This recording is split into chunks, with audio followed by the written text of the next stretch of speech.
Hello, magandang araw po sa ating lahat. Ito po ang inyong lingkod, ang munting tinig ng ordinaryong Filipino. Kamusta ang ating mga kababayan from Luzon, Visayas, and Mindanao at syempre sa anumang sulok ng mundo? Welcome po kayo dito. And bago po tayo magsimula, nais ko lamang pong anyayahan na kung pwede kayo mag-like, mag-share at saka mag-subscribe. And please don't forget to hit the notification bell para lagi kayong updated kapag mag-upload ako ng mga video at mag-live stream.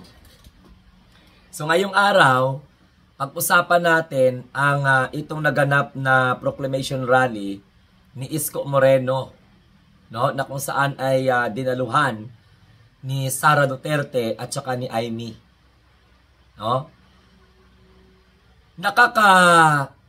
Panlumo kung ano ang klaseng mentalidad mayroon si Amy.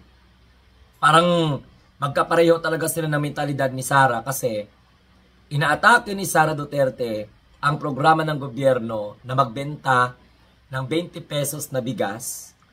Inatake ni Sara Duterte si PBBM sa kanyang mga pulisiya.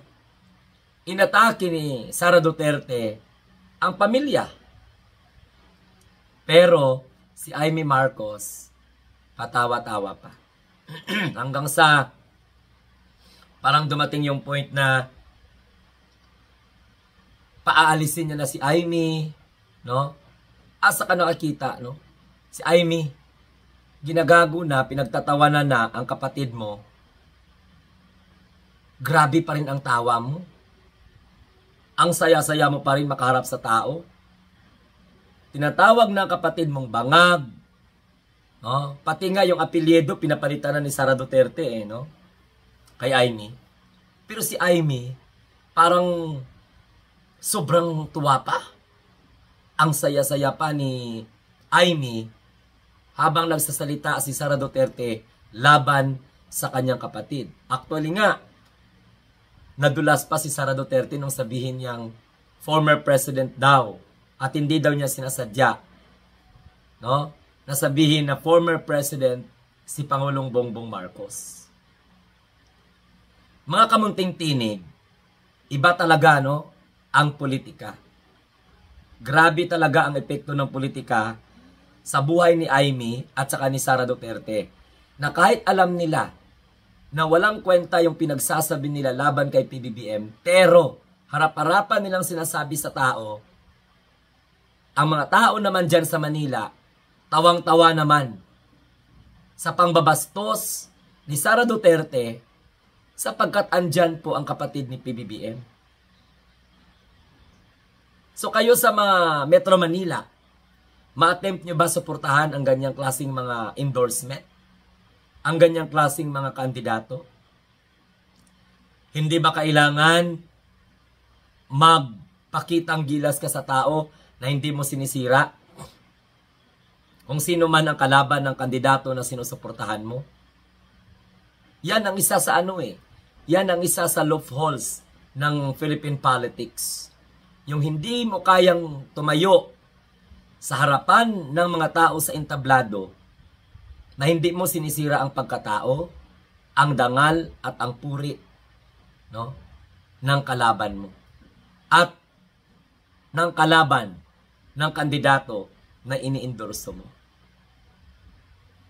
Si Sara Duterte ay isang halimbawa ng kandidatong mahilig magpaaway. Yan ang laro ngayon ni Sara Duterte. Manipulator na kung saan namanan niya sa ugali ng tatay niya.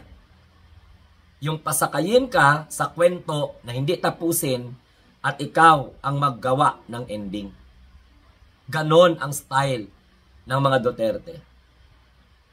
Yan ang psychology behind sa mga estratehiya ng mga Duterte sa politika. Kaya maraming naloko, maraming nauto at maraming napaniwala na magaling po sila na mga leader ng ating bayan at ng ating bansa. Ang style ni Sara Duterte sa proclamation rally ni Isko Moreno. Kayo mga taga Metro Manila, bubutuhin niyo pa ba yan si Isko? Eh darating ang panahon, tatakbong Pangulo yan. Iiwanan kayo. Ha? Kasi, ang isang local government, pinamumunuan ng isang kandidato na hindi po nag-look forward pagdating ng panahon na aalis siya, na hindi niya matapos ang kanyang 3 termino. Yung isang kandidato, tatakbo lang ako mayor. Then next year, next election hindi na. Kasi 2028 election na eh. Either dalawa. Either si Isko ang magtakbong Pangulo o pangalawang Pangulo. Either si Sara Duterte ang tatakbong presidente o maging vice-presidente sa year 2028. Kasi ngayon pa lang kinukondisyon na ang taong bayan. Ha? Kayo mga taga Metro Manila, pag ipanalo nyo si Isko Moreno, year 2028, aalis yan, tatakbong BC o tatakbong Pangulo. Iiwanan lang kayo, so ginagamit na lang kayo ulit. Dapat ang butuhin nyo, yung walang pangarap na tatakbong congressman sa susunod na eleksyon, yung talagang may desire na tapusin ang 3 termino para may continuity and sustainability sa mga proyekto. At matatranslate yan, ang trabaho ng tao na yan, ng politiko na yan, patapos na yung term niya kapag maayos ang performance. Ngayon, balik tayo dito sa ginawa ni Sara Duterte. Kung pakinggan ninyo ang full speech ni Sara Duterte sa proclamation rally ni Isko Moreno, halatang gustong sirain ang gobyerno. Tapos sabi pa ni Sara Duterte sa interview niya, wala daw alam ang nagsabi ng 20 pesos na bigas. So si Sara Duterte nagpa-as if sa harapan ng taong bayan na ito na, ako na yung alternative. Dahil inapi ang pamilya namin. Pati nga si Speaker Martin Romualdez nabanggit din ni Sara Duterte. Ang sa ugali ni Sara, troublemaker, manipulator, at simpleng solsol. Hindi nagdidirect, pero yung mga salita, yan ang maaaring isipin ng tao. Kasi yung mga mauto naman niya ang magamitan niya ng ganyang klaseng strategy. Tingnan mo si Amy. Grabe ang tingin natin sa kanya. Akala natin matalino, akala natin babaeng may prinsipyo. Pero kakampi ka sa impeach official ng gobyerno. Lumalaban ka sa korupsyon. Pero hindi mo kayang tingnan kung paano nilustay ni Sara Duterte ang kanyang confidential funds at maling paggasto ng pondo ng kanyang opisina. Binabastos na yung kapatid mo harap-harapan. Sinasabi ng bongbong bangag kung ano-anong pangungutya ng mga tao sa harapan ni Sara Duterte. Dahil po iyan, sa presensya ni Sara Duterte, binabastos na ang Pangulo. Masaya si Amy. Nakita nyo man yan. Masaya si Amy. Bawat salita ni Sara Duterte at bawat pagmamanipula niya sa mga tao na ganito ang karakter at ganito si Pangulong Bongbong Marcos, masaya si Amy. Tapos kayo mga taong bayan, bubutuhin nyo pa ba yan si Amy? Kasi gusto ni Amy makakuha ng boto sa mga Duterte supporter. Hindi yun prinsipyo. Alam natin ang taong may prinsipyo. Kung may prinsipyo si Amy Marcos, umalis siya sa alyansa, hindi siya magpapa-endorse kay Sara Duterte. Ang dumi-dumi ng pangalan ni Sara sa politika. Naintindihan ninyo? Tapos maniwala kayo na si Amy Marcos may prinsipyo dahil umalis siya sa alyansa sa partido ng kapatid niya. Sumuporta kay Sara Duterte, sumuporta sa mga grupo na gustong pabagsakin ang administration ng kapatid niya. May prinsipyo na ba yan? So manos na pala itong mga garapal na mga korupsyon, at mga kawalang kwentang anomalya na ginawa ni Sara Duterte sa opisina niya. Kaya nga po siya nag-file ng impeachment complaint. So, ibig sabihin, kailangan magbunyi ninyo dahil maprinsipyo si Amy, pinagpalit niya yung pamilya niya sa mga Duterte. Mga kamunting tinig, ang ganyang klaseng mga politisyan, ibasura na yan. Hindi porket pinalit niya yung kapatid niya at pamilya niya sa mga Duterte, bubutuhin niyo dahil woman of principle siya. Hindi. Manggagamit siya. Mapagsamantala. Kayo, na kaya niyang traidorin pamilya niya. Matakin mo sa harapan mismo ni Amy. Ginagago ang kapatid niya. Pinagsasabihan ng hindi maganda. Sinisigawan ng mga tao doon na sa lahat sa kaalaman. Tawang-tawa si Amy. Palitan mo na apelyido mo. Tawa pa rin ang tawa. Apelyido mo na. Kahit siguro mag-away, siguro kahit mag-away kayo ng kapatid mo. Iba dyan na kahit mag-away sila ng kapatid niya, insultuhin yung kapatid niya. Siguro kahit papano, hindi niya na alam kung ano yung gagawin niya. Either masaya siya o malungkot siya. Pero si Amy, pinili niyang maging masaya. Harap-harapan niya na sinisira ang kapatid niya. So ganun po mga kamunting tinig. Ang tandem ni Sara at saka ni Amy. Actually nga, pinapaalis nga ni Sara si Amy. Yan ang talagang, kaya tingnan mo yung kanilang political campaign, itong ugali ni Sara Duterte, delikado to maging kaibigan. Kasi pag halimbawa magkaaway kayo, lahat ng pinagkwentuhan nyo, ikikwento yan ni Sara Duterte. Ang tawag dyan, chismosa. Delikado yan. Ang ganyang klaseng mga kaibigan, yan ang ginawa niya ngayon kay PBBM. Tinuring siya ng ating mahal na Pangulo, na tao. Tinuring siya ng ating mga Pangulo na mapagkatiwalaan. Tinuring siyang kaibigan. Pero, ngayon, bawat political speeches ni Sara, kung ano yung nag-transpired sa mga pinag-uusapan nila, sasabihin ni Sara Duterte yan. Kaya kung may kaibigan kayo na ganon, nako. Ako kahit ano, ako may kaibigan din ako. Pero hindi ko sasabihin kung ano yung pinag-uusapan namin. Kung mag-away man kami, hanggang kamatayan kami lang nakakaalam. Pero yung sabihin mong, alam mo ganito po yung sabi, ganito po, nung nag-usap kami, bla bla bla bla bla bla, o galing chismosa yan. At tuwang-tuwa si Amy dyan.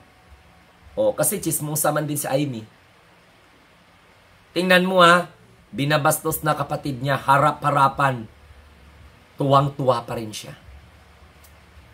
Binabastos na si PBBM sa harap ni Amy Marcos. Si Amy Marcos tuwang-tuwa at nagbubunyi pa. Ganon kalalim ang katangahan at kabubuhan ni Amy. Dahil dumikit sa dyan kay Sara Duterte. So, nagagamitan silang dalawa. Pero makikita mo talaga, no? Demonyo or hayop lang ang hindi makakaramdam at manlumo sa mga ganyang klaseng tagpo. Kahit gaano kayo magkagalit ng kapatid mo, pero kapag binastos na yung kapatid mo sa harapan mo, na kaya mo pang tumawa, ngumiti, magbunyi at magsaya, ewan ko lang sa inyo kung butuhin nyo pa yan. So yan po, kung gusto nyong mapanood ang speech ni Sara Duterte sa proclamation rally ni Isko Moreno. Sabi ko nga sa inyo, di ba? Si Isko Moreno at saka si Sara, 2022 pa lang, tandem na. Kasi ang grupo ni Sara Duterte napalibutan ng anti-Marcos. Napalibutan, si Amy Marcos na tralala, alam niya man yan, na nakapalibot kay Rodrigo Duterte at kay Sara Duterte, mga anti-Marcos. Binuhay ni Amy ang dugo ng anti-Marcos sa grupo ni Sara Duterte at ni Rodrigo Roa Duterte. Anti-Marcos, Marcos siya. Tapos bigyan mo ng poder, bigyan mo ng kapangyarihan, bigyan mo ng oportunidad na bastusin ng anti-Marcos ang pamilya mo? Anak ka ng dating Pangulong Ferdinand Bongbong Marcos, ginagamit mo ang pangalan ng ayong tatay para makahikayat ka ng butante, para pagkatiwalaan ka. Tapos binigyan mo ng pagkakataong sirain ng anti-Marcos ang pamilya mo? Ha? Yung mga nakapalibot sa kay Sara at saka sa kay Rodrigo Duterte, yan ay ang mga taong nagpabagsak sa tatay mo. Ha? Hindi sila katulad ngayon ng mga liberal na nagsisi. Tingnan mo si Juan Ponce Enrile, nagsisi. O, tingnan mo ngayon yung mga Pinklawan at mga Dilawan, nagkaroon ng reconciliation, sinuportahan na ngayon ng gobyerno. Hindi natin ibig sabihin na sinusuportahan nila yung gobyerno ngayon, hindi nila kalalabanin sa next. Kasi may mga ideolohiya yan sila eh. Samantalang ito mga Duterte na to, walang ideolohiya. Ito mga nauto na mga Duterte na to, naging Duterte Dayhan supporters, wala ito silang mga ideology. Malayong malayo sila sa Dilawan at saka sa Pinklawan, na kung saan ay parehong sumusuporta ngayon sa Marcos administration. Dahil nakikita nila na maganda naman po ang mga programang ginagawa at nais mapagtagumpayan ng administration na ito.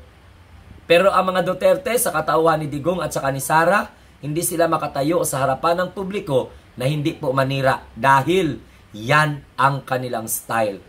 Sila na ngayon nanira, sila pa yung feeling victim. Sila ngayon na bastos, feeling sila pa yung binastos. Taong bayan, kayo po ang maghusga. Ha? Wala pong liwanag kapag si Sara Duterte ang maging Pangulo. Tandem pa sila ni Isko na oportunista, bahala na kayo dyan kung ano po ang inyong pag-iisip. Okay? So maraming salamat po. Hanggang sa muli, ako po ang inyong lingkod, ang munting tinig ng ordinaryong Filipino na nagsasabi na tayo po ay mga bagong Pilipino sa bagong Pilipinas. At huwag kalimutan mag-share, like at saka mag-subscribe. And please don't forget to hit the notification bell para lagi kayong updated sa ating mga update through live stream and uploaded video. Have a nice day and adios.